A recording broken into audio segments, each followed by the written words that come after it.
सबसे पहले मैं थोड़ा सा नहीं बल्कि डिटेल ओवरव्यू करूंगी कि अगर पहले जो बच्चों का लेक्चर अगर किसी का मिस हो गया हो तो वो भी इस चीज़ को समझ ले और कोशिश करें कि आप इन टाइम क्लास को ज्वाइन किया करें, ठीक है, ताकि आपको पिछले कोई कॉन्सेप्ट मिस ना हो।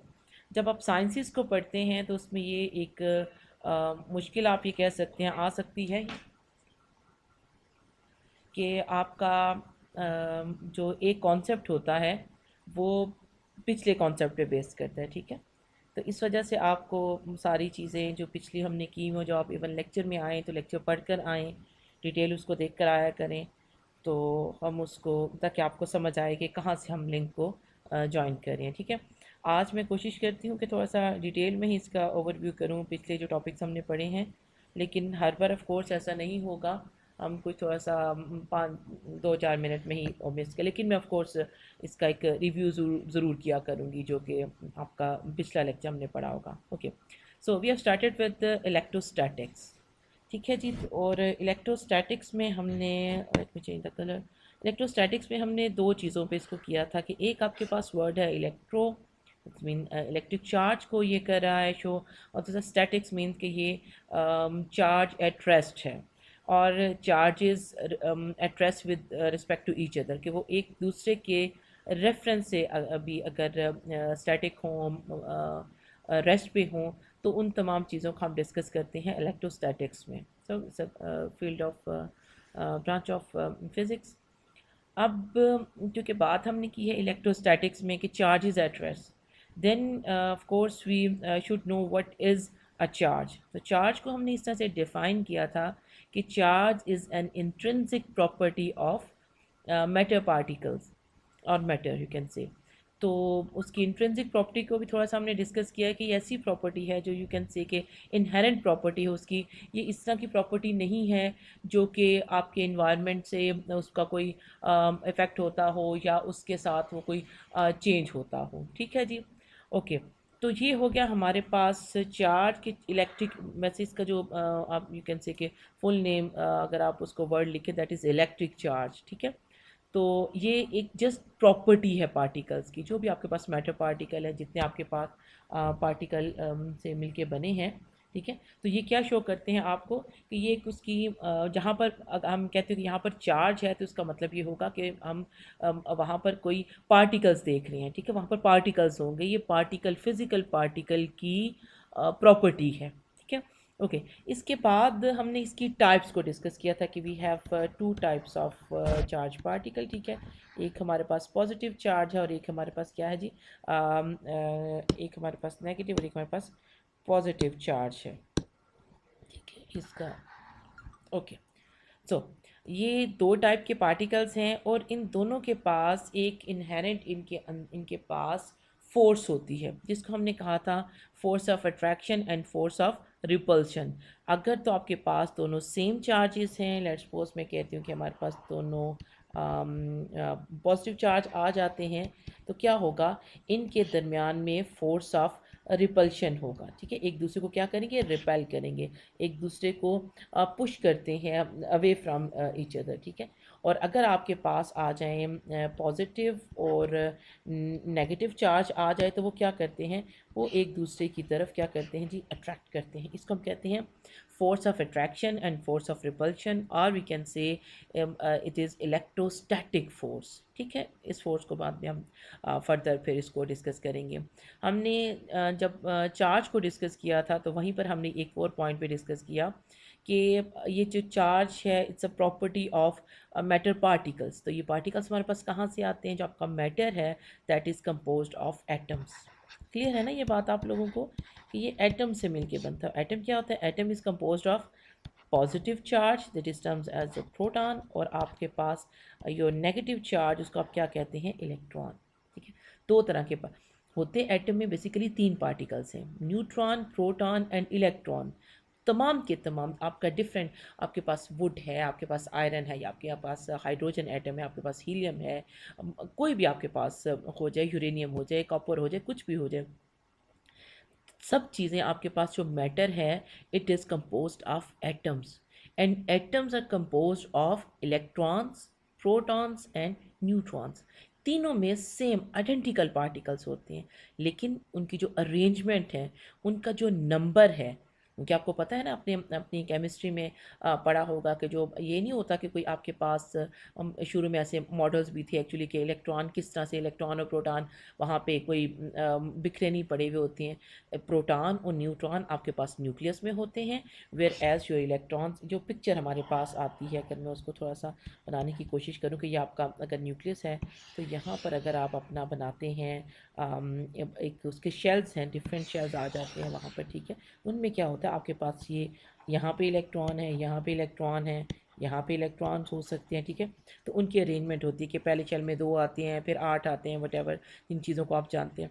तो आपके पास इस जो इनकी ये अरेंजमेंट होती है, which depends on the number of electron present in the atom, उसकी बेस पे उनकी प्रॉपर्टीज़ डिफरेंट हो जाती हैं, ठीक है। लेकिन होते सब में आइडेंटिकल, आपके पास इलेक्ट्रॉन सेम होते हैं, सारे के सारे इलेक्ट्रॉन सेम होते हैं, सारे के सारे प्रोटॉन सेम होते हैं, which means they have same properties, identical properties. इसकी वजह से हम पार्टिकल्स को एक दूसरे से डिफरेंशिएट नहीं कर सकते, ठीक है। तो अच्छा, हम बात कर रहे थे कि हमारे पास पार्टिकल कहाँ से आते हैं, तो पार्टिकल्स हमारे पास एटम से आते हैं। अब एटम के अंदर कौन से पार्टिकल्स हैं, हमारे पास प्रोटॉन्स हैं ये, और हमारे पास इलेक्ट्रॉन्स हैं। न्यूट्रॉन को हम इसलिए डिस्कस नहीं करते इस सब्जेक्ट में या अपने पास यहाँ पर, क्योंकि कोई न्यूट्रल पार्टिकल, उस पर कोई चार्ज नहीं होता। और हमने पहले ही अपनी फील्ड डिफाइन करी, उसको नैरो डाउन किया है कि we are talking about electrostatics, electric charges. We are not interested in nuclear particles. Of course जो न्यूट्रल पार्टिकल होंगे उनकी अपनी प्रॉपर्टीज़ होंगी, लेकिन उनको आप किसी और जगह पे जाकर डिस्कस कर सकते हैं, यहाँ पे हमें उनकी ज़रूरत नहीं है ऐसा, ठीक है जी। तो हमारे पास एटम हो जाते हैं, एटम के अंदर you have equal number of proton नहीं, actually equal number of positive charge, कि मैं नंबर को इससे शो करूँ, और यहाँ पर आपके पास नेगेटिव चार्ज आ जाता है। So this is termed as your atom. इसमें हमने बड़ा टाइम लगाया था, इसको हमने बाद में डिस्कस किया कि एटम में क्या होता है, कि एटम, इसीलिए आपका जो सारे का सारा आपके पास जो मटेरियल मौजूद होता है ना, सारा मटेरियल आपका जो मैटर है वो न्यूट्रल होता है, उस पर कोई चार्ज नहीं होता, बिकॉज आपका matter is compose of atoms. और एटम क्या होते हैं, एटम पे नेट चार्ज ज़ीरो होता है, एटम न्यूट्रल होता है। तो आपके पास जो मैटर आता है बेसिकली वो भी फिर क्या होता है, न्यूट्रल हो जाता है, ठीक है। हाँ, अगर आपके पास चार्ज इम्बैलेंस आ जाए, मीन्स कि आपके जो पार्टिकल है वो उसके अंदर जो है ये इक्वल ना रहे, ये नेगेटिव और पॉजिटिव चार्ज का नंबर सेम ना रहे, तो वो क्या बन जाते हैं, वो आयंस बन जाते हैं, ठीक है। और चूंकि आपके पास 2 वेज हैं पार्टिकल चार्ज इम्बैलेंस के, या तो आप इलेक्ट्रॉन को लेते हैं या इलेक्ट्रॉन देते हैं, मीन्स या तो आप इलेक्ट्रॉन को ऐड कर सकते हैं या आप इलेक्ट्रॉन को रिमूव कर सकते हैं। तो इन दोनों सिचुएशंस में क्या होता है कि आपके पास या तो पॉजिटिव आयन बन जाता है या नेगेटिव आयन बन जाता है, ठीक है। तो वो आयन बन जाता है और पहले हमारे पास क्या होता है, एटम होता है। ओके जी। अब आई थिंक यही चीज़ें हमने डिस्कस की थी कि अगर मैं आपको कहूँ कि आपको +3 चार्ज चाहिए किसी एटम पर, तो आप क्या करेंगे। +3 से मुराद ये है कि आप उसके अंदर आपको 3 इलेक्ट्रॉन अगर आप रिमूव कर दें तो उसकी जो डेफिशिएंसी होगी या प्रोटॉन का नंबर जो उस आयन में है वो 3 बढ़ जाएगा as compare to negative. Let's suppose कि आपके पास पहले 7 प्रोटॉन्स थे, ठीक है। और ऑफ कोर्स अगर एटम की बात करें तो 7 इलेक्ट्रॉन्स होंगे। और अगर आपको यहाँ पर ऐसा आयन चाहिए है जिस पे +3 हो, ठीक है, तो आप क्या करेंगे। 7 तो पॉजिटिव है ना, 7 पॉजिटिव आपके पास हैं। यहाँ से आप क्या करेंगे, आप 4 अपने इलेक्ट्रॉन को यहाँ से, सॉरी 3 इलेक्ट्रॉन को रिमूव कर देंगे। जब 3 को यहाँ करेंगे, रिमूव कर देंगे, तो यहाँ पे क्या आपके पास आ जाएगा, 4 इलेक्ट्रॉन आ जाएगा, ठीक है। ये 4 इलेक्ट्रॉन, या मैं यहाँ पर अगर इसको बचा माइनस लिखूँ इसको करने के लिए, क्या हो जाएगा, 7 - 4 करते हैं तो आपके पास क्या बचता है, +3। अगर आप रिवर्स करना चाहते हैं, लेट्स सपोज मैं कहती हूँ कि यहाँ पे आप -3 लेकर आए, तो आप क्या करेंगे, आप यहाँ पर क्या करेंगे, फर्दर 3 इलेक्ट्रॉन्स लेकर आएंगे। तब 7 - 10 करेंगे तो आपके पास क्या आ जाएगा, आंसर आपका क्या आएगा इन दैट केस, -3। आपके पास क्या आ जाएगा, चार्ज -3 में आ जाएगा, ठीक है। ये चीज़ें हमने एक्चुअली लास्ट लेक्चर में डिस्कस की हैं, और अभी इसको रिवाइज़ करने के लिए, क्योंकि आपका फर्स्ट स्टार्टिंग लेक्चर्स हैं, तो अगर किसी को उस दौरान हो सकता है कुछ मेरी बात समझ ना आई हो या उसने अब पढ़ा कोई कन्फ्यूजन हो, तो वो दोबारा क्लियर हो जाए, तो इसलिए मैं इस चीज़ को आपके साथ रिपीट कर रही हूँ, ठीक है। फिर जो हमारे इलेक्ट्रॉन है एटम में, जो हमारे पास ये आपका एटम है, इसके अंदर ये इलेक्ट्रॉन है, अच्छा ये उसका न्यूक्लियस है। अब इस न्यूक्लियस की इसके ऊपर कोई ना कोई इंचार्ज, इन इलेक्ट्रॉन्स के ऊपर फोर्स है, ठीक है। हमने जो जितना आपका ये ऑर्बिट न्यूक्लियस से करीब होगा उतना ज़्यादा उसके ऊपर फोर्स ऑफ अट्रैक्शन होगी, उतना ज़्यादा उसके साथ क्लोजली बाउंड होता है। और हम क्या कहते हैं, एटम कब बनता है, जब उसके पास कोई बाइंडिंग एनर्जी होती है, कोई ऐसी फोर्स होती है जो इसको इसके साथ खींच के रखती है, इसको भी खींच। अब जितना दूर होता जाएगा उसका इन्फ्लुएंस उस पर कम होता चला जाएगा, ठीक है। जितनी दूर आप जाते हैं उतना ही इन्फ्लुएंस कम होता चला जाता है। तो ये जो आपका समझें कि यहाँ पे लास्ट में जो आपका वैलेंस इलेक्ट्रॉन आ जाएगा, इस पे इसका जो इफ़ेक्ट है, जो इस पर जिसकी बाइंडिंग फोर्स है, जो बाइंडिंग एनर्जी है, वो that is less than this, और इसकी इससे लेस होगी, ठीक है। ये बात आपको पता है ना। अब क्या करते हैं, अब आपके पास जो डिफरेंट मटेरियल हैं, जो डिफरेंट एटम्स हैं, बास के अंदर आपका ये जो न्यूक्लियस है, ये अपने इस वाले जो वैलेंस इलेक्ट्रॉन है उसको लूजली उसने फ्रीडम दिया हुआ होता है कि भाई तुम यहाँ, इसके ये आपका वैलेंस है। जो आपका लास्ट शेल हो जिसमें वो पार्शली या फुली फिल्ड हो, उसको हम वैलेंस शेल कहते हैं, ठीक है। उसके ऊपर उसके बाद का जो शेल होता है उसको हम क्या कहते हैं, कंडक्शन शेल कहते हैं। वैसे ये बैंड होते हैं, मैंने आपको डिस्कस किया था, लेकिन जस्ट अपनी पिक्चर को सिंपल रखने के लिए मैं शेल का लफ्ज़ इस्तेमाल कर रही हूँ, ठीक है। तो आपके पास क्या आता है कंडक्शन वाले में, तो ये अलाउ करते हैं कि ये यहाँ से थोड़ा सा घूम फिर के यहाँ पर भी चले जाएँ, ठीक है। जो ये अलाउ करे, जो एटम या जिसका ये न्यूक्लियस इसको अलाउ करता हो, ऑफ कोर्स एटम, उन्हीं एटम सब से मिलके एक आपके पास मटेरियल बनेगा, दैट इज़ कंडक्टर, कुछ भी हो सकता है, तो उसको हम कहते हैं कंडक्टर। जो अपने लास्ट इलेक्ट्रॉन को या वैलेंस इलेक्ट्रॉन्स को अलाउ करता है कि आप थोड़ा सा घूम फिर सकते हैं, उनको थोड़ा फ्रीडम देता है, उनको अपने साथ स्ट्रांगली बाउंड नहीं रखता, वो मूव कर सकते हैं, तो वो तो हल्की सी मामूली सी एनर्जी मिलने से, तो उनको हम कहते हैं कि ये कंडक्टर्स होते हैं। अच्छा, कंडक्टर्स हों, इंसुलेटर्स हों या सेमी कंडक्टर्स हों, इसको क्लियर कर लें। तमाम के तमाम जो आपका मैटर है that is composed of atoms. Atoms के अंदर क्या है, number of protons and number of electrons, और उनकी जो अरेंजमेंट है उनकी वो भी आइडेंटिकल है। एटम भी सेम है, इलेक्ट्रॉन और प्रोटॉन भी हर मटेरियल का सेम होता है, लेकिन जो उनकी अरेंजमेंट अल्लाह ताला ने रखी है, जिस तरह से वो नेचर में अरेंज्ड हैं, वो उनकी प्रॉपर्टीज़ को एक दूसरे से डिफ्रेंशिएट करता है। ये से घूम फिर सकता है, तो ये कंडक्ट, इसकी वजह से इलेक्ट्रिसिटी हमारे पास कंडक्शन आती है, ठीक है। और कुछ ऐसे मटेरियल होते हैं जिसका न्यूक्लियस, ये वाला न्यूक्लियस अपने इस इलेक्ट्रॉन को, मैं कोई करूँगी, इस इलेक्ट्रॉन को जो यहाँ पर है, ये मैं कह देती हूँ, इसको मूव नहीं करने देता, ठीक है। वो इसको कहता है कि तुम ना तो अंदर पे अपने जगह पे फिक्स रहना है, वो आपके पास क्या आता है, इंसुलेटर्स आ जाते हैं। इनकी फिक्स होने की वजह से आपको क्या होता है, आपका particle charge, electric charge move नहीं करता, इलेक्ट्रॉन्स मूव नहीं करते, तो आपको कंडक्शन नहीं मिलती, ठीक है। और कुछ और तरह के आपके पास पार्टिकल्स मौजूद हैं यहाँ पर, जो अगर आपका, मैं फिर दोबारा मैं एक्सपोज थोड़ा सा ब्राइट कलर यूज़ करना चाह रही हूँ मैं। ये आपका न्यूक्लियस है और इसके इर्द गिर्द ये आपका वो है अगला शेल है, लेट्स हम कहते हैं वैलेंस शेल, अंदर और बाकी चीज़ें मौजूद हैं। ये अपने इनकी जो अरेंजमेंट है वो इस तरह से है, ये फोर्थ ग्रुप के एलिमेंट हैं, सारे के सारे सेमीकंडक्टर्स अच्छे होते हैं। ये क्या करते हैं, अगर आप सफिशेंटली लो टेम्परेचर पर हैं, ठीक है, अप्रोच टू ज़ीरो आप कर सकते हैं उसको, ज़ीरो केल्विन, हमने लास्ट लेक्चर में डिस्कस किया था कि you can not approach exactly zero kelvin, लेकिन आप ज़ीरो इतना लेस हो जाए कि उसके क्लोज हो जाए, लेट्स सपोज। तो ये एलिमेंट आपके पास जो आपके इनके एटम्स हैं, ये बिहेव करते हैं एज एन इंसुलेटर। इनकी अगर आप उस टेम्परेचर पे इनको यूज़ करना चाहें तो एज आ इंसुलेटर यूज़ कर सकते हैं, ये कंडक्शन नहीं करते।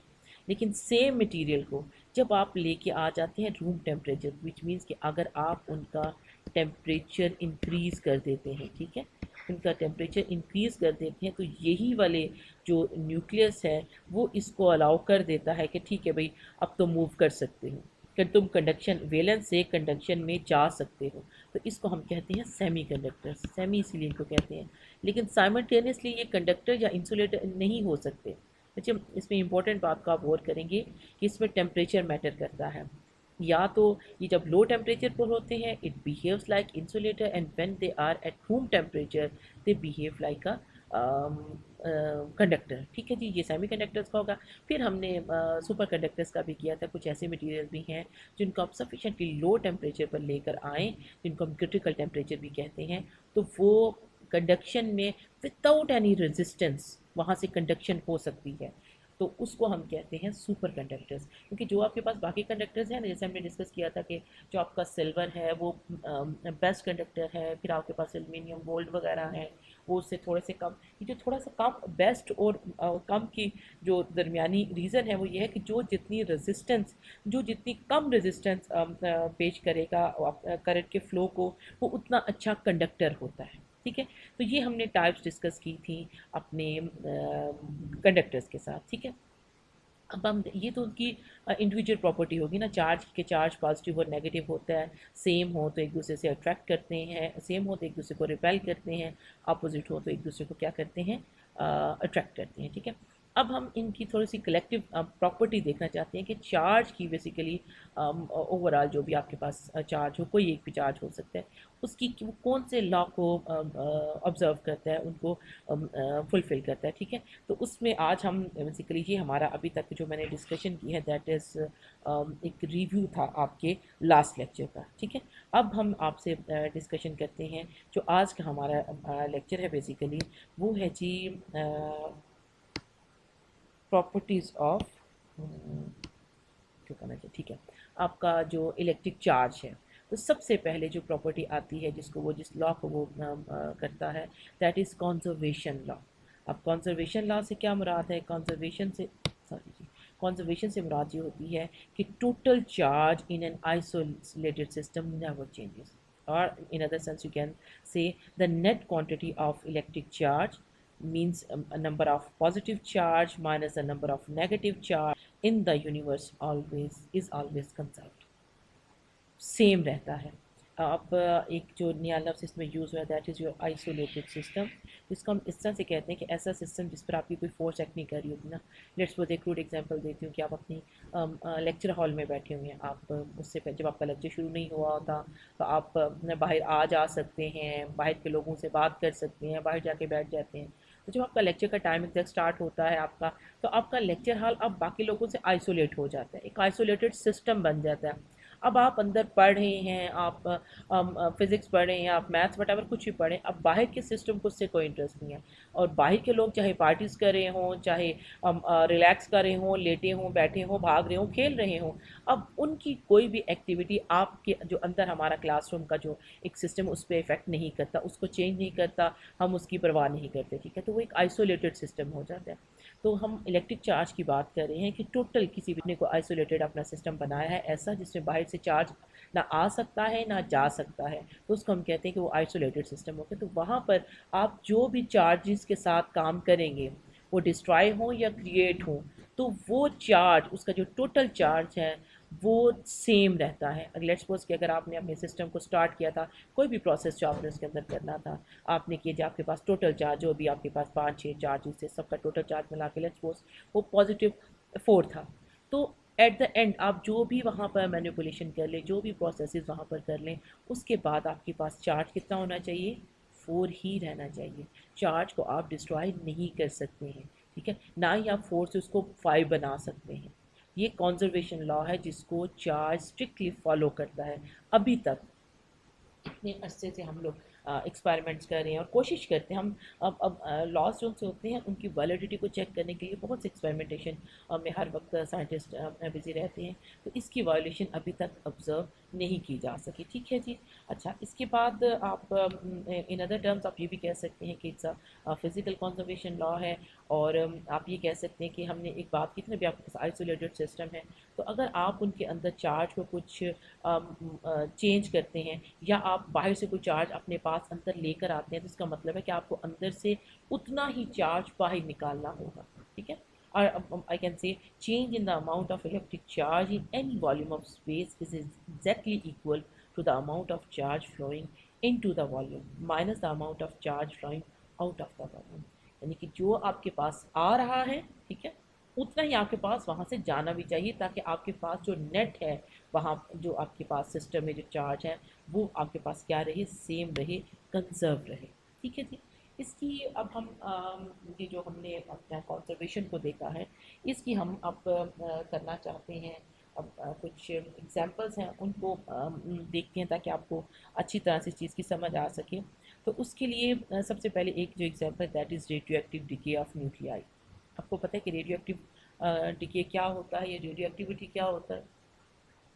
नेचर में आपके पास, देखिए जब मैं ये थोड़ा सा गैप देती हूँ इसलिए कि आप कुछ टाइप कर सके, उससे मुझे पता चलता है कि आप मेरे साथ कितने एंगेज हैं, कितना ज़्यादा आप चीज़ों को सुन रहे हैं या समझ रहे हैं। ठीक है, तो अब आप लिख सकते हैं जो भी आपके जहन में रेडियो एक्टिव से आता है, और जो जो बच्चे सुन रहे हों, लेक्चर में मौजूद हों, सब लोग इस छोटे मोटे येस नो के जो क्वेश्चन होते हैं ना, उसको आंसर किया करें, ताकि पता चले मुझे कि कौन से लोग मौजूद हैं और कौन से लोग यहाँ से जा चुके हैं। ऑफ कोर्स देखूँगा मैं बाद में, जब अपनी या जब मैं आपकी क्लास पार्टिसिपेशन के नंबर लगा रही होंगी, तो तभी मैं इस चीज़ को चेक करूँगी, अदरवाइज़ तभी मैं नहीं दे रही हूँ। लेकिन आप लोग रिस्पॉन्स किया करें, इससे आप लोग भी एक्टिव रहेंगे। आपको पता होगा कि मैडम किसी टाइम भी कोई क्वेश्चन हमसे, छोटा मोटा कोई क्वेश्चन जो होते हैं थोड़े से डिस्कशन वाले या ज़्यादा समझने वाले या कुछ करने में, तो वो हम क्लास में डिस्कस करेंगे। लेकिन छोटे मोटे क्वेश्चन को आप आंसर किया करें लाइव चैट में। ठीक है, ओके।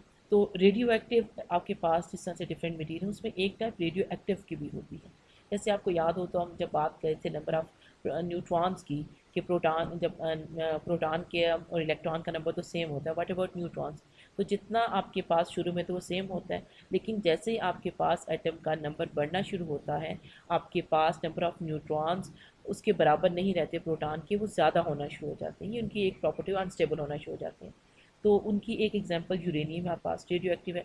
अनस्टेबल से मुराद ये है कि आफ्टर उनके अंदर इतना ज़्यादा होता है ना, ये इसकी रिपल्शन, आप यू कैन से प्रोटॉन्स की अनस्टेबिलिटी को कॉज करते हैं, उनकी फोर्स ऑफ रिपल्शन बहुत ज़्यादा हो जाती है। बेसिकली न्यूट्रॉन आपके पास आते हैं न्यूक्लियर फोर्स के लिए, दो न्यूक्लियाई बन जाते हैं ना, प्रोटॉन और न्यूट्रॉन दो न्यूक्लियाई भी हैं, तो इनके दरमियान में न्यूक्लियर फोर्स होती है, स्ट्रॉन्ग न्यूक्लियर फोर्स होती है। ठीक है, अब हम बात करें रेडियो एक्टिव की, तो क्या करते हैं कि वो जो आपके पास कोई भी न्यूक्लियाई या एटम होता है, वो आफ्टर सर्टेन टाइम, हर एलिमेंट या एटम का स्पेसिफिक अपना टाइम होता है, वो दूसरे अपने से छोटे वाले एलिमेंट में या एटम में ट्रांसफॉर्म हो जाता है, डिके कर जाता है, कन्वर्ट हो जाता है बाय एमिटिंग सर्टेन रेडिएशन। ठीक है, कुछ उसमें से वो आपको निकाल देता है, और बाकी फिर आपके पास एक नया एलिमेंट बन जाता है। ठीक है, उसकी एग्जांपल क्या, अभी हम बात करें बच्चे, अगर थोड़ा सा गौर करेंगे, हम सिर्फ न्यूक्लियस की बात करेंगे, हम इलेक्ट्रॉन्स को हम डिस्कस नहीं करेंगे, हम एटम की बात नहीं करेंगे, न्यूक्लियाई में हम उसका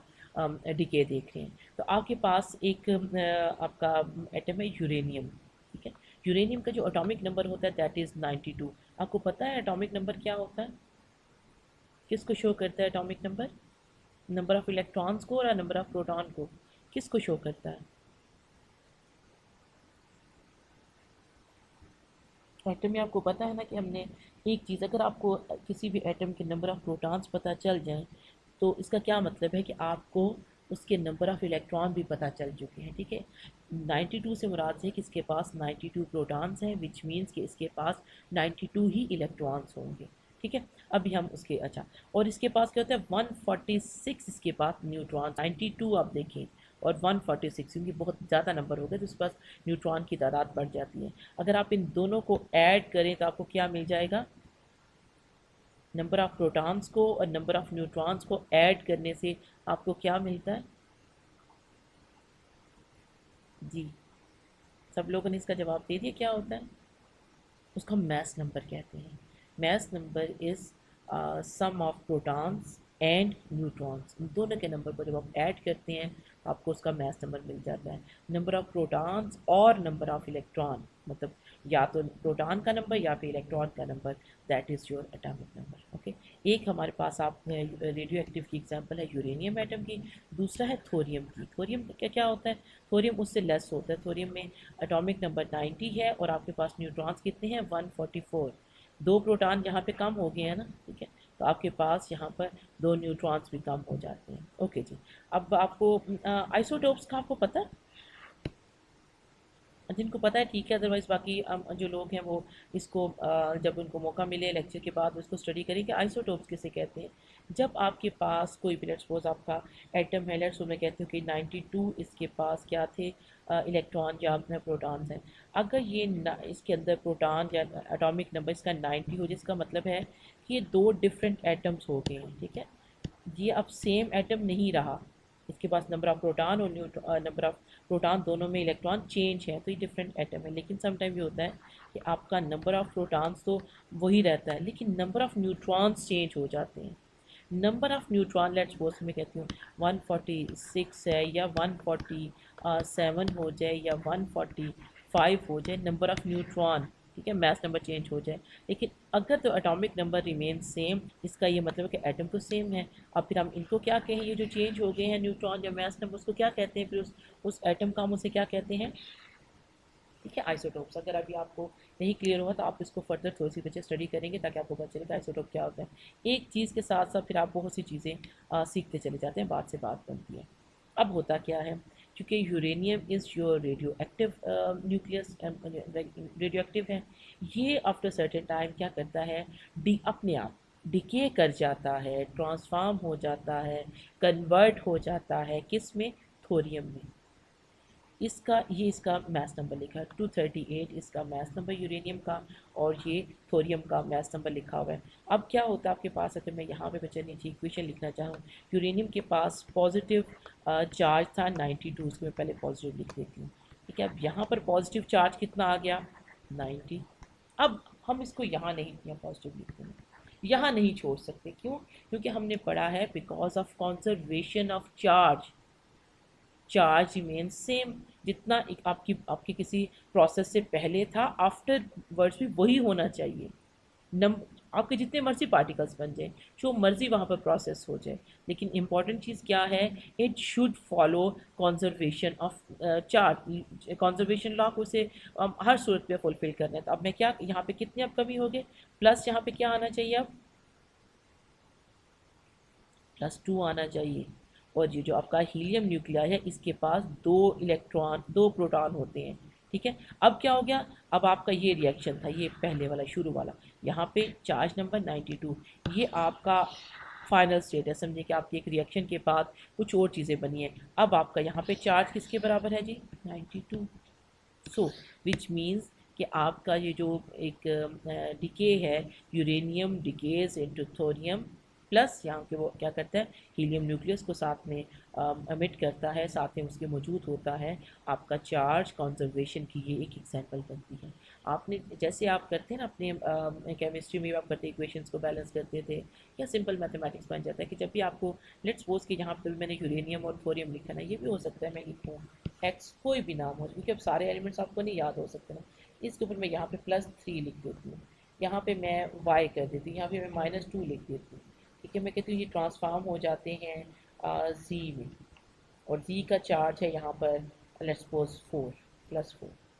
तो आप क्या करेंगे, आपने पूरी अपनी क्वेश्चन लिखेंगे +3 -2 इज इक्वल टू +4। तब आप ये देखेंगे कि क्या ये क्या आंसर आता है।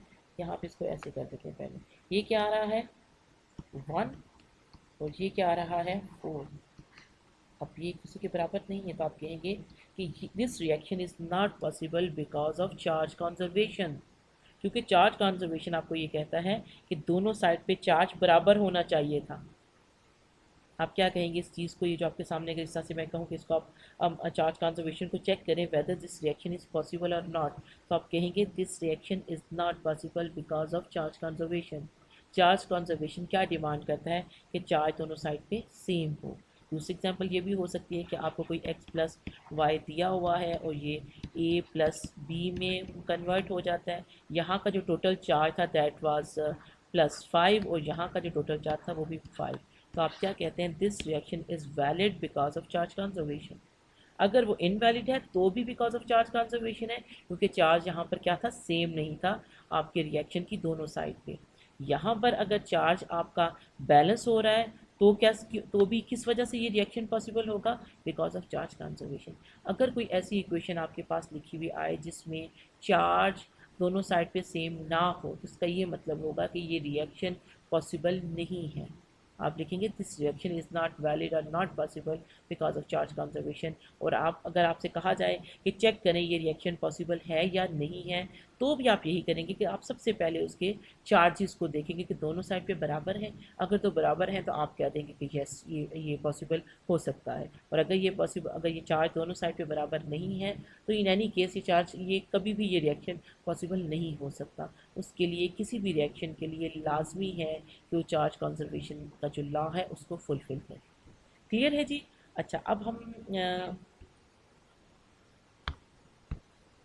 एक और एग्जांपल देखते हैं। उसमें होता है कि हमारे पास एक फिजिक्स में आपने बड़ी एक मशहूर इक्वेशन भी सुनी, E is equal to M C square. ठीक है, इसमें क्या होता है, E इज एनर्जी है और ये आपका क्या है, मैटर है। तो energy can be converted into matter, matter can be converted into energy. ठीक है, तो यहाँ पर हम एक कंजर्वेशन देखना चाह रहे हैं। ये फिजिकल प्रोसेस है जिसको आप ऑब्जर्व करते हैं। The process that occurs when a sub atomic particle collides with its respective anti-particle to produce other particles। ठीक है, अब पार्टिकल क्या होता है, हमें एटम, इलेक्ट्रॉन, हमने देख लिया कि ये पार्टिकल्स होते हैं। इन पार्टिकल्स के साथ इनके एंटी पार्टिकल भी आपके पास होते हैं। अब एंटी पार्टिकल से मुराद क्या है, आपके पास एक इलेक्ट्रॉन है, इसको हम नेगेटिव से शो करते हैं। इसका जो एंटी पार्टिकल है वो पॉजिट्रॉन है, उसके आप ई के ऊपर प्लस साइन लिखते हैं। इसी तरह से आपके पास जो प्रोटॉन है, प्रोटॉन पे पॉजिटिव चार्ज होता है, इसका जो एंटी पार्टिकल होता है वो क्या होता है, एंटी प्रोटॉन आप उसको कहते हैं, उसका माइनस होता है। Okay, what about neutron?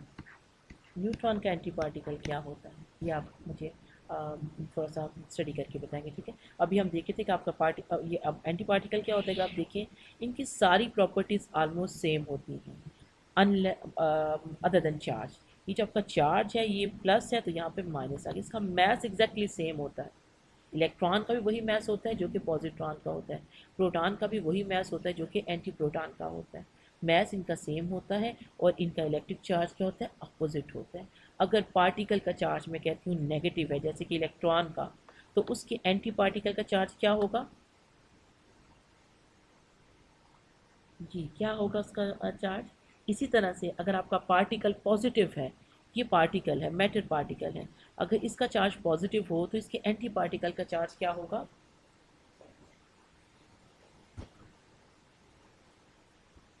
ठीक है जी, इसका चार्ज अपोजिट होगा जो भी पार्टिकल का चार्ज होगा। ओके, अब हम क्या करते हैं, जो एग्जांपल हमारे पास क्या है, an electron, it's a charge particle, और इलेक्ट्रॉन पे कौन सा चार्ज होता है, negative charge. And its anti particle, anti particle में अगर ये नेगेटिव चार्ज के साथ है तो ये कौन से चार्ज के साथ आएगा, पॉजिटिव चार्ज के साथ। इसको इलेक्ट्रॉन को आप ई से शो करते हैं। नॉर्मली हम इलेक्ट्रॉन के ऊपर नेगेटिव चार्ज नहीं लिखते, लेकिन आपको चंद जो पार्टिकल हैं उनका चार्ज बाकी जो भी होंगे उनके साथ लिखा जाता है, अगर आपको कोई और पार्टिकल्स आ जाएं। लेकिन आपको पता होना चाहिए electron carries negative charge, proton is positive charge और न्यूट्रॉन इज न्यूट्रल। ये एटम के तीन मेन कॉन्स्टिट्यूएंट हैं, तो आपको एटलीस्ट इनका खुद से भी पता होना चाहिए। और जो भी इनका एंटी पार्टिकल होगा उसका चार्ज क्या होता है, उस पर अपोजिट हो जाता है। So positive answer. अंडर गो एन इनहेलेशन, जब आपके पास मैटर और एंटी मैटर आपस में मिलते हैं तो वो रेडिएशन बन जाते हैं, इनके मैटर ख़त्म हो जाता है, तो इसको हम इनाइलेशन कहते हैं। ठीक है जी, ये हो गया। Transforming into two gamma rays, gamma rays क्या है, these are radiation, high energy light. ठीक है, रेडिएशन एनर्जी में कन्वर्ट हो जाता है वो। ठीक है, तो अब यहाँ पे देखिए ई प्लस, यहाँ पे ई माइनस है, तो यहाँ पे चार्ज क्या होगा, सॉरी यहाँ पे -1 इसका चार्ज है, +1 है यहाँ पे। ठीक है, ये किस में जाके कन्वर्ट हो रहा है, gamma rays. Gamma rays are chargeless particle, या जो रेडिएशन है इनकी क्या होती है, ये इनका चार्ज क्या होता है, ज़ीरो, +0। तो यहाँ के -1 +1 क्या हो जाता है, ज़ीरो। ये किसके बराबर है, ज़ीरो के, which mean this reaction is possible. तो क्या होता है, एक इलेक्ट्रॉन, या आपके नेचर में होने वाला प्रोसेस आप उसको देखते हैं, ये होता है आपके पास कि एक इलेक्ट्रॉन और एक पॉजिट्रॉन आपस में मिलते हैं और वो कन्वर्ट हो जाते हैं किसमें, फोटॉन्स में, 2 फोटॉन एमिट होते हैं। ठीक है, ये फिजिकल प्रोसेस है।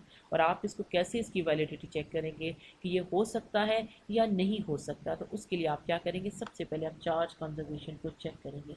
किसी भी बच्चे फिजिकल प्रोसेस के होने के लिए जहाँ पे चार्जेस इन्वॉल्व हो, लाजमी है कि वो चार्ज कंजर्वेशन को हम फुलफ़िल करें। तो क्या होता है यहाँ पे, तो आप कह सकते हैं कि भाई हाँ ये चीज़ हो सकती है। लेकिन अगर मैं यही कहूँ कि दो इलेक्ट्रॉन मिल जाएं आपस में, बेटर देख, मैं ऊपर लिख लेती हूँ कि आपके पास एक इलेक्ट्रॉन है प्लस मैं कहूँ दूसरा इलेक्ट्रॉन आ जाए, तो क्या ये दो गैमा रेज बना सकते हैं? यहाँ पे चार्ज क्या हो जाएगा, -1 प्लस माइनस, तो यहाँ पे क्या चार्ज आ जाएगा, जगह की कमी की वजह से यहाँ पे क्या लिखूँ, -2, यहाँ पे 0, which means this reaction is not possible. आप लिखेंगे this reaction is not allowed, is not possible, or this reaction is not valid because of charge conservation। और इसके बारे में आप लिखेंगे this reaction is possible because of charge conservation। दोनों में बात सेम आ रही है। अब जिसको चार्ज कंजर्वेशन का पता है उसको देखते पता चल जाएगा, अच्छा भाई यहाँ पे ये अलाउ नहीं हो सकता, -2 और 0 कि चार्ज कंजर्वेशन का मतलब ये कि दोनों साइड पे चार्ज क्या हो, चार्ज सेम हो। अगर आप दोनों चार्ज को सेम शो कर देते हैं तो इसका ये मतलब है कि आपका ये रिएक्शन क्या है, पॉसिबल है। ठीक है जी। ओके, अब नेक्स्ट हम बात करते हैं जी, आपकी थर्ड एग्जाम्पल है। थर्ड एग्जाम्पल आपकी जो सेकेंड एग्जाम्पल है उसका रिवर्स है। Creation of a sub atomic particle and its anti particle from neutral boson. Neutral boson कहते हैं बच्चा जो आपके पास रेडिएशन है, जो गैमा रेज है ना, उनको हम कहते हैं न्यूट्रल बोजान। यानी कि आपके पास एनर्जी से अब आपके पास क्रिएशन हो जाए सब एटॉमिक पार्टिकल्स की, किस किस की, इलेक्ट्रॉन और पॉजिट्रॉन की। इसको कहते हैं पेयर प्रोडक्शन। दो पार्टिकल प्रोड्यूस होते हैं ना, तो that's why it is termed as pair production. ये आपके पास आ जाता है, हम इसको अब बना के देखते हैं कि क्या हमारे पास आता है जी। ठीक है, ये आपके पास गैमा रे है, वही जो आपका फोटॉन था, ये ट्रांसफॉर्म हो जाता है, ये कन्वर्ट हो जाता है मैटर में। This is your energy, radiation energy होती है ना, इसमें इलेक्ट्रॉन में और पॉजिट्रॉन में। इसका पहला चार्ज क्या है, 0, इधर चार्ज क्या है, -1, इधर चार्ज क्या है, +1। तो 0 इज इक्वल टू 0, -1 + 1 0 हो जाता है ना। सो यू कैन से दिस रिएक्शन इज़ पॉसिबल। लेकिन अगर मैं इसी को इस तरह से लिखूं कि गैमा रे ट्रांसफॉर्म कर जाए दो पॉजिट्रॉन में, तो इज़ इट पॉसिबल? क्या ख्याल आपका? यहाँ पे 0 चार्ज है, इसका इसका चार्ज क्या है, +1, इसका चार्ज क्या है, +1, तो 0 इज़ नॉट इक्वल टू 2। ठीक है, सो यू कैन से this reaction is not valid. ये भी मैं आपको इसलिए बता रही हूँ कि इस किस्म के, मतलब ये जो एग्जांपल है, इससे आप इस किस्म के क्वेश्चंस आपके बन सकते हैं। आप उसको इस तरह से अंडरस्टैंड करते हैं कि ये फिज़िकल प्रोसेस है बच्चे, ये नेचर में होने वाली, मैं खुद से नहीं लिख रही हूँ कि कोई मैं बना नहीं रही हूँ, ये जो होने वाले आपके आपका जो पेयर प्रोडक्शन है ये भी नेचर में होता है। इसी तरह से एनाइलेशन है, ये भी नेचर में एग्जिस्ट करता है। आपका क्लोरीन सोडियम में फॉर श्योर ट्रांसफॉर्म कर जाता है, अगर सोडियम किसी और में ट्रांसफॉर्म कर जाता है। तो ये वो रिएक्शन है जिनको हमने डिस्कस किया, जो होते होंगे नेचर में रिएक्शन, वहाँ पे चार्ज फॉर श्योर दो इक्वेशन की दोनों साइड पे सेम होगा। और जहाँ पर ये नहीं होते होंगे वहाँ पर आपका चार्ज क्या हो जाएगा, वहाँ पर वो नहीं बैलेंस नहीं होगा। ठीक है, वो रिएक्शन हो ही नहीं सकते जहाँ पर आपका चार्ज बैलेंस ना हो। ठीक है जी, ये बचा एग्जांपल्स थी हमारी कंजर्वेशन लॉ की। चार्ज कंजर्वेशन लॉ इसको कहते हैं कि चार्ज हमेशा किसी एक्सपेरिमेंट से पहले या बाद में किसी सिस्टम में कंजर्व होता है, सेम होता है, जितना पहले था उतना बाद में होगा। आपको ये भी ध्यान रखना पड़ता है कि सिस्टम ये इतनी इम्बैलेंस की, आप ये भी रीज़न देखते हैं कभी कोई एक्सपेरिमेंट हो रहा है कि कहीं से कोई चार्ज अंतर तो नहीं आता जिसने आके एक इम्बैलेंस कर दिया, या जो चार्ज आपका प्रोड्यूस हुआ कहीं कुछ निकल तो नहीं गया। इसलिए हम आइसोलेटेड सिस्टम की बात करते हैं कि आपका ऐसा सिस्टम है कि ना तो उसके अंदर बाहर से चार्ज आ सकता है, ना बाहर चार्ज जा सकता है। और लेट्स सपोज आपका सिस्टम अगर इस तरह का है कि आपके अंदर चार्ज कहीं से आ भी रहा है और कहीं पर जा भी रहा है, निकल भी रहा है, तो आप क्या करेंगे, तो इक्वल नंबर ऑफ चार्ज उसके अंदर एंटर होना चाहिए और इक्वल नंबर ऑफ चार्ज ही वहाँ से निकलना चाहिए, ताकि net charge with in your system remain same. ठीक है जी, ये हमारा हो गया चार्ज कंजर्वेशन। आई होप कि आप इसको अच्छी तरह से अंडरस्टैंड कर गए होंगे। ठीक है, अब दूसरी जो चीज़ हम देखना चाहते हैं दैट इज़ चार्ज क्वांटाइजेशन। आपको याद हो तो हमने लास्ट लेक्चर में चार्ज की वैल्यू को डिस्कस किया था, दैट इज़ 1.6 इंटू 10⁻⁻19 कूलम। फिर ये चार्ज की वैल्यू है, ये एक्सपेरिमेंटेशन से हमने निकाली है। अब क्वांटाइजेशन का ये मतलब है कि अब चार्जेस डिफरेंट हो सकते हैं ना, मैं जिसमें 2 लिखा है 3 लिखा है, तो charge can not take any arbitrary values. ये नहीं हो सकता कि मैं ये लिख दूँ कि जी 0.5, इसको हम ई कहते हैं एलिमेंट्री चार्ज, कि ये हो जाए या 1.5 ई हो जाए, ऐसा नहीं होता। आर्बिट्रेरी वैल्यूज़ नहीं होती हैं, but only values that are integral multiple of the fundamental charge. ठीक है, इंटेग्रल मल्टीपल से मुराद है 1 2 3 0 1 2 3 4 5 इस तरह से करके ऑफ द, ये आपका, ये क्यू क्या है, ये आपका चार्ज है, जिस जो भी आपका टोटल सिस्टम का चार्ज है। एन क्या है, 1 2 3 4 आ जाएगा, और ई क्या है, ये आपका ई है एलिमेंट्री चार्ज। तो क्वांटाइजेशन से मुराद ये होती है कि आपके पास चार्जेस फ्रैक्शन में उसके नहीं होते, बल्कि आपके पास फुल नंबर होता है 1 2 3 4 5 6 इस तरह से करके। हाँ, एक एक्सेप्शन ज़रूर मौजूद है, दैट आर क्वार्क्स। ये इसलिए मैंने, वैसे तो ये आपके इस वक्त इस स्टडी का पार्ट नहीं है, लेकिन बहुत से बच्चों को एक होता है, वो कहीं से कोई एक आधा लफ्ज़ उड़ता उड़ता पढ़ते हैं और फिर उस पर कहते हैं नहीं नहीं वो ये था वो था।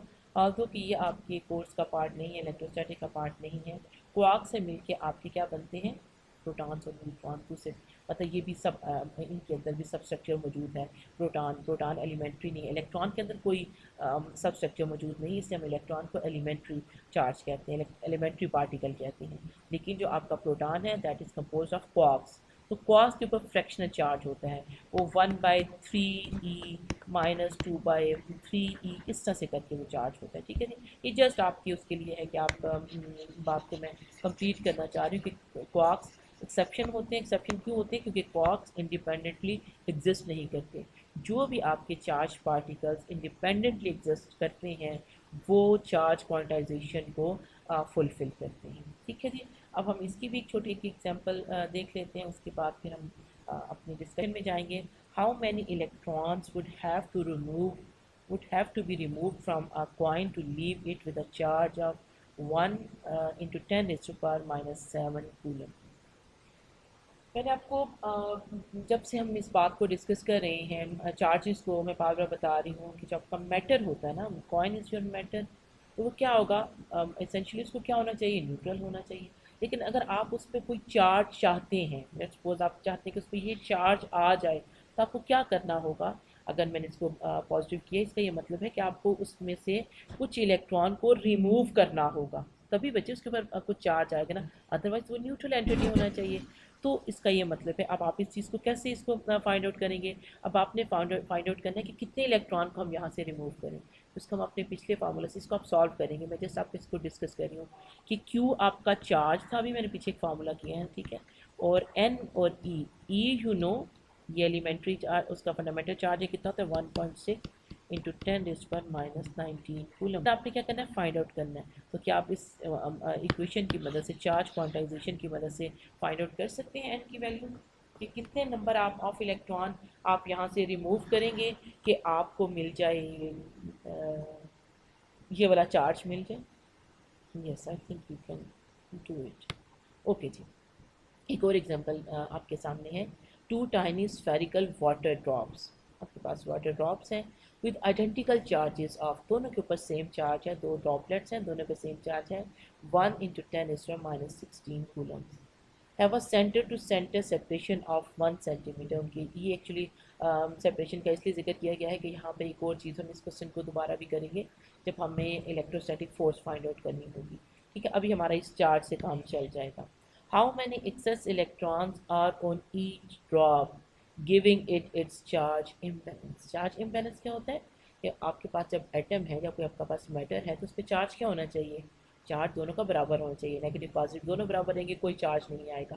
लेकिन अगर आपको चार्जेस चाहिए हैं या आपको नज़र आता है कि आपके पास कोई चार्ज मौजूद है, तो इसका ये मतलब है कि यहाँ पे इलेक्ट्रॉन की कोई गड़बड़ है। यहाँ पे इलेक्ट्रॉन या तो आपने रिमूव करने हैं या आपने ऐड करने हैं। तो लेकिन आप उसका नंबर कैसे फाइंड आउट करेंगे, same formula, Q is given and you have to find out E is already given। आपको पता है कि E आपका एलिमेंट्री फंडामेंटल चार्ज है और दैट इज वो इलेक्ट्रॉन और प्रोटॉन दोनों के लिए सेम होता है। वैसे इलेक्ट्रॉन इज़ बहुत टाइनी पार्टिकल है, ठीक है, और इसके मुकाबले में जो प्रोटॉन है वो बहुत हैवी पार्टिकल होता है। ठीक है। अब ऑल्दो कि हम दोनों, हमारे लिए तो दोनों ही वो हैं, बहुत स्मॉल है। मैथ्स में, वेट में हमने इसकी डिस्कशन की थी। हम इनके वज़न की अगर बात करें, बाकी चीज़ों को छोड़ दें, तो ये उसमें ये चीज़ हम थोड़ा सा हमने देखें। तो इलेक्ट्रॉन का मैस, ठीक है, प्रोटॉन के मैस से बहुत कम होता है। जिन लोगों ने पहले फिजिक्स पढ़ी वो बता सकते हैं कि इसका नंबर का कितना रेशियो का क्या डिफरेंस इनका होता है। लेकिन चार्ज दोनों का सेम होता है। चार्ज इज अ प्रॉपर्टी, ठीक है, आप समझ रहे हैं ना। उनका मैस डिफरेंट है, लेकिन चार्ज का जो वैल्यू है that is same but opposite. A का होता है +1.6 × 10⁻⁹ कूलम, और दूसरे का क्या होता है, नेगेटिव, ठीक है, उसके साथ। लेकिन वैल्यू क्या होती है, वैल्यू सेम होती है, ठीक है जी। अच्छा, ये हमारी डिस्कशन थी about conservation of charge and quantization of charge, ठीक है। आई होप कि आप इसको अच्छी तरह से समझ गए होंगे, आपको मेरी बात क्लियर हो गई होगी। अब मेरा ख्याल है मैं इसी दो, क्योंकि नेक्स्ट हमने एक नया टॉपिक स्टार्ट करना है, I think it will be Coulomb's law, electrostatic force find out करने का।